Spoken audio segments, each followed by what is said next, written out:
Après l'accouchement, je ne me reconnaissais plus complètement. Ce changement ne concernait pas seulement mon corps. Il touchait aussi mon couple, ma façon de communiquer et la manière dont je me regardais. Dans cette deuxième partie, je vais te parler de ce que le postpartum a changé dans ma vie et ma compréhension des choses. Dans la première vidéo, je t'ai parlé de ce qui se passait à l'intérieur de moi, les émotions, la fatigue, la culpabilité et cette sensation de ne plus être tout à fait la même. Mais ce que l'on vit intérieurement finit souvent par avoir des conséquences sur nos relations et sur notre rapport au corps. La première question pour cette deuxième partie, qu'est-ce que le postpartum a changé dans mon couple? Quand on est épuisé, on n'a pas toujours la capacité d'expliquer calmement ce dont on a besoin. On peut attendre que l'autre comprenne, puis être déçu lorsqu'il ne comprend pas. On peut aussi avoir besoin d'aide sans réussir à la demander. Et parfois, ce qui manque n'est pas une grande déclaration d'amour. C'est une aide concrète. Prendre le relais, écouter sans minimiser, permettre à la mère de dormir ou simplement reconnaître qu'elle traverse quelque chose de difficile. Je ne vais pas raconter les détails de mon couple. Je garde ça privé. Je peux simplement dire que le postpartum m'a montré à quel point il était important de parler de mes besoins avant d'être complètement épuisée. Et la prise de conscience véritable que j'ai envie de te partager est celle-ci. Dans un couple, nous sommes interconnectés, mais nous restons totalement indépendants l'un de l'autre. Ma vision n'est pas la sienne. De la même manière que je gère des choses auxquelles il ne pense pas, il va gérer des choses auxquelles je ne vais pas penser. Parce que nous sommes complémentaires et non identiques. Et nous sommes une équipe. En laissant de la place à l'autre, on se permet de remplir chacun notre rôle, de libérer de la charge mentale, d'aider le couple à évoluer et de cheminer ensemble dans nos rôles de parents, plus confiants, car je deviens un pilier pour lui et lui pour moi. Si toi aussi tu as du mal à demander de l'aide, laisse un like sur cette vidéo. Et si tu le souhaites, écris simplement « Je me reconnais » en commentaire.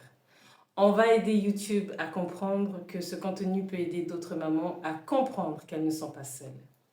Et lui indiquer que ce contenu doit être montré aux femmes concernées. Pourquoi est-ce parfois si difficile de demander de l'aide? Parce qu'on a appris à être forte. Parce qu'on pense que les autres ont déjà assez à gérer et parce qu'on ne sait pas exactement quoi demander. Mais demander de l'aide ne signifie pas que l'on est incapable. Cela signifie que l'on reconnaît que cette période demande du soutien. J'ai compris que c'est en exprimant mes besoins que l'on peut y répondre. Que c'est en nommant ce que je ressens que je peux partager et trouver une oreille attentive. Et que c'est en accueillant ma vulnérabilité et en la montrant que je peux recevoir le soutien que je mérite avant d'être à bout de force. Question suivante, qu'est-ce qui s'est passé dans mon corps? Si tu as écouté les contenus précédents, tu as compris qu'après un accouchement, on peut avoir l'impression que son corps est devenu étranger. Parce qu'il a changé, il a vécu quelque chose d'intense et cela est déstabilisant. Au point que l'on s'efforce de retrouver rapidement son ancienne forme. Mais le corps ne fonctionne pas comme ça. Il a besoin de temps, d'écoute et de progression. La respiration, le périnée, la cicatrisation, la fatigue, la mobilité, tout cela mérite d'être pris en compte. Mon corps n'avait pas besoin d'être puni ou malmené à cette époque. Il n'avait pas besoin non plus d'être comparé ou rejeté. Tout ce dont il avait besoin, c'était d'être accompagné. La récupération ne consiste pas à redevenir exactement comme avant. Elle consiste à retrouver progressivement de la confiance, de la compréhension et de la sécurité dans son corps. C'est justement une partie de ce que nous travaillons dans mon accompagnement de 12 semaines. Comprendre ce qui se passe, remettre du soutien autour de soi, avancer à son rythme.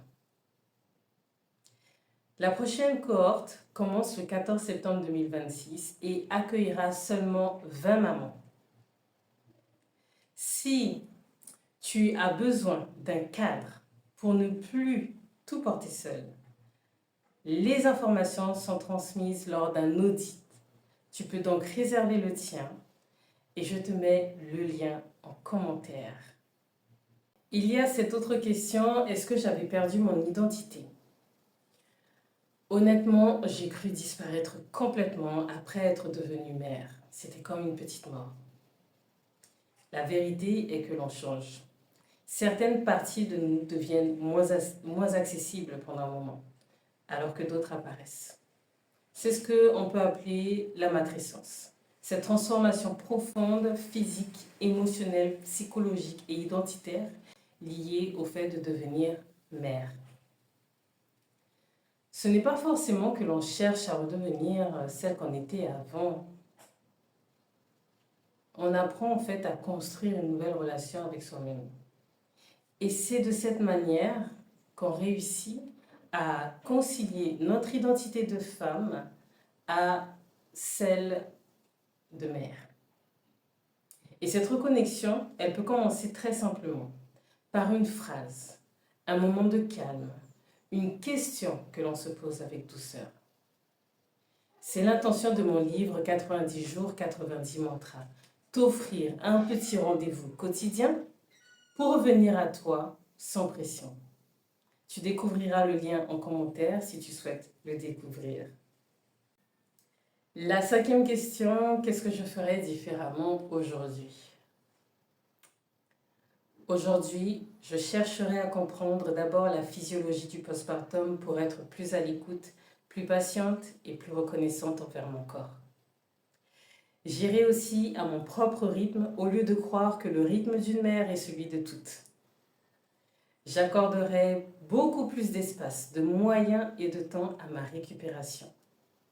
Je trouverai un espace pour prendre le temps de comprendre ce que je traverse, nommer et demander du soutien. Je me renseignerai aussi sur le postpartum des hommes pour être un meilleur soutien pour mon homme et lui donner sa place plus tôt. Et je vivrai la transition qu'a connue mon couple avec moins d'exigences et plus de créativité. Le postpartum n'est pas une période où l'on doit redevenir comme avant le plus vite possible. C'est une période où l'on apprend à habiter une nouvelle réalité. Si tu veux soutenir la création d'une marque entièrement dédiée au postpartum, tu peux également participer à ma cagnotte Litchi.